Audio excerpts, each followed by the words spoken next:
सलीस दरस हदीस। सबसे पहले अल्लाह ताला का शुक्र एहसान कि उसने हमें इस हल्के में बैठने की तौफीक अता फरमाई। अल्लाह से दुआ करेंगे कि इखलास के साथ हमें सुनने वाला, अमल करने वाला बना दे। अल्लाह हमें इल्म नाफ़े अता फरमा दे, वो इल्म जिस पर हम अमल करें और उसे दूसरों तक पहुँचा दें। कि मेरे नबी की एक और हदीस मुबारक का मफ़हूम है, पहुँचा दो गरचे मेरी तरफ से एक आयत ही क्यों ना हो। तो ये मुख्तसर और छोटी सी बात होती है, लेकिन वसी कलमात हैं अल्लाह के नबी के। तो फिर क्यों ना इन हदीस मुबारक को आगे पहुंचा दें और सवाब हासिल करें। अल्लाह हम सबसे राज़ी हो। आज जो हमारी हदीस है, ये है हदीस नंबर 18। बहुत ही फ़िक्र पैदा होती है इस हदीस को जब जब पढ़ा, जब दिल में फ़िक्र पैदा हुई कि ऐसा ना हो कि ये हमारे ख़िलाफ़ हो जाए, ऐसा ना हो कि ये हमारे ख़िलाफ़ गवाही दे दे, ऐसा ना हो कि ये हमारे ख़िलाफ़ दावा कर दे। तो फिर समझते हैं आज की हदीस को। हदीस नंबर 18 कि कुरान क़यामत के दिन मुद्दई होगा। मेरे नबी ने फरमाया, कुरान तुम्हारे लिए या तुम्हारे ख़िलाफ़ हुज्जत है, तुम्हारे लिए या तुम्हारे ख़िलाफ़ हुज्जत है। यानी कुरान जो है, अगर हमने कुरान के हुकूक़ अदा नहीं किए, अगर हमने कुरान के हुकूक़ अदा नहीं किए, तो क़यामत के दिन कुरान इसके लिए जिस शख्स ने भी, तो उस शख्स के लिए कुरान क्या होगा, ज़रर का बाइस होगा। एक रिवायत में आता है कि कुरान ऐसा सिफारिशी है जिसकी सिफारिश कबूल की जाएगी, ऐसा मुद्दई है जिसका दावा तस्लीम किया जाएगा। यानी जिसने इसे आगे रखा उसको ये जन्नत में दाखिल कराएगा, और जिसने इसे पस से पुश डाल दिया तो ये जहन्नुम में गिरा देगा। और एक और रिवायत में है कि कुरान के बारे में आता है कि कुरान बंदों से झगड़ा करेगा अपने हुकूक के बारे में। जिस तरह इंसान आपस में एक दूसरे के ख़िलाफ़ झगड़ते, तो वाज़े क्या हुई, बात क्या मालूम चली, हमें ये मालूम हुई कि सिर्फ कुरान पढ़ लेना निजात के लिए काफ़ी नहीं है, बल्कि इस पर अमल करना भी बेहद ज़रूरी है। सिर्फ पढ़ लिया, पढ़ना काफ़ी नहीं है, इस पर अमल करना है, इखलास वाला अमल करना है। कुरान अल्लाह की आखिरी किताब है, हिदायत का सरचश्मा है, हिदायत है इसके अंदर। ये रास्ता बताता है, किस रास्ते पर कैसे चलना है ये बताता है। क़यामत तक के इंसानों के लिए रहनुमाई है।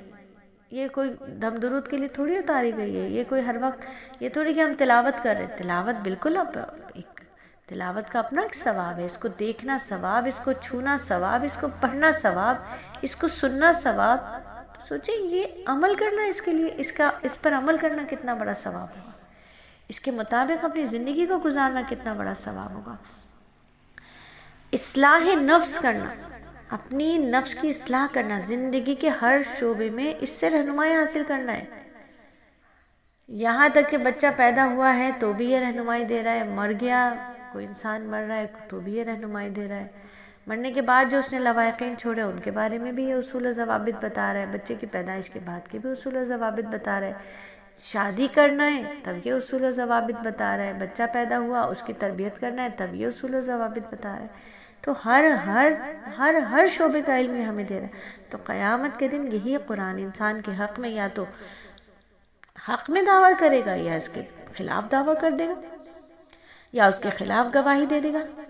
सवाल ये है कि ये हमारे लिए क्या बनेगा। हम अपनी ज़ात का मुहासबा करें कि ये हमारे लिए क्या बनेगा, हुज्जत बनेगा या हमारे ख़िलाफ़ होगा, क्या करेगा। अब कुरान हुज्जत कैसे बनेगा, ऐसी हुज्जत, ऐसी दलील, मतलब फैसला कुन। क़यामत के दिन कुरान इंसान के अमाल पर गवाही देगा। रसूलुल्लाह सल्लल्लाहु अलैहि वसल्लम ने फरमाया ना कि कुरान या तो तुम्हारे हक़ में हुज्जत होगा या तुम्हारे ख़िलाफ़। यानी जिसने कुरान को पढ़ा, समझा, उस पर अमल किया, कुरान उसके हक़ में सिफारिश करेगा, और जिसने इस कुरान को नज़रअंदाज कर दिया, इसके अहकामात को छोड़ दिया, वही कुरान इसके ख़िलाफ़ दलील बन जाएगा। अब कुरान अल्लाह न करे हमारे ख़िलाफ़ हुज्जत कैसे बनेगा और हमारे फेवर में गवाही कैसे देगा। देखिए, कुरान की तिलावत करना, कुरान की हम तिलावत करें, लेकिन ज़बान से नहीं, दिल लगा कर खुशू खुशू के साथ तिलावत करें, इसको समझने की कोशिश करें, तफसीर के ज़रिए, तर्जुमे के ज़रिए इसको समझने की कोशिश करें। अगर मेरी ज़िंदगी का कोई अमल इसके ख़िलाफ़ हो रहा है, جس سے اس نے روکا ہے، اللہ کا کلام ہے نا، اللہ تعالیٰ نے اس کے ذریعے مجھے کسی عمل سے روکا ہے، بس پھر میں اس سے رک جاؤں۔ جس چیز کو اس نے حرام کہہ دیا بس وہ حرام ہے، پوری زندگی کے لیے حرام ہے۔ جس کو اس نے حلال کہہ دیا، حلال کو حلال مانے، حرام کو حرام مانے، حرام سے بچے۔ پھر قرآن کہتے ہیں عدل کرو، قرآن کہتے ہیں صبر کرو، قرآن کہتے ہیں شکر کرو، قرآن کہتے ہیں تقوی اختیار کرو۔ تو اپنی زندگی کا دستور بنانا ہے قرآن کو، معاملات میں، اخلاق میں، عبادات میں، تعلقات میں قرآن کو رہنما سمجھنا ہے۔ پھر قیامت کے دن قرآن کیا کرے گا کہ اللہ یہ بندہ راتوں کو مجھے پڑھتا رہا، دن میں میرے احکامات پر عمل کرتی رہی، یہ بندی اسے معاف کر دے۔ یعنی یہ بندہ مجھے پڑھتا بھی، یہ بندی مجھے پڑھتی بھی تھی، تلاوت بھی کرتی تھی، میرے بتائے ہوئے احکامات پر عمل بھی کرتی تھی، اسے معاف کر دے۔ اب قرآن ہمارے خلاف کیسے ہوگا؟ حجت کیسے بنے گا؟ پڑھتے ہیں مگر عمل نہیں کرتے، زبان پر تو آیات ہے مگر زندگی اس کے خلاف ہے۔ قرآن کے احکامات کو جان بوجھ کر نظر انداز کر رہے ہیں، سود کھا رہے ہیں، جھوٹ بول رہے ہیں، غیبت کر رہے ہیں، ناانصافی کر رہے ہیں، سب جانتے ہیں کہ قرآن ان چیزوں سے منع کر رہے ہیں، لیکن چھوڑنے کی کوشش بھی نہیں کر رہے۔ قرآن کو کیا کیا ہوا ہے؟ صرف رسم و رواج تک محدود کیا ہوا ہے۔ بیٹی نکل رہی ہیں، رخصت ہو رہی ہیں تو ان کے سر کے اوپر اس کے سایہ کر رہے ہیں۔ ارے زندگی میں بیٹی کے، جس شادی میں جس بیٹی کے سر کے اوپر قرآن کی چھایا کر رہے ہیں، وہ شادی اللہ کے حکموں کے خلاف ہو رہی ہے۔ تو قرآن کو تماشا بنایا ہوا ہے، یہ قرآن حجت کرے گا، تماشا بنایا ہوا ہے اس قرآن کو۔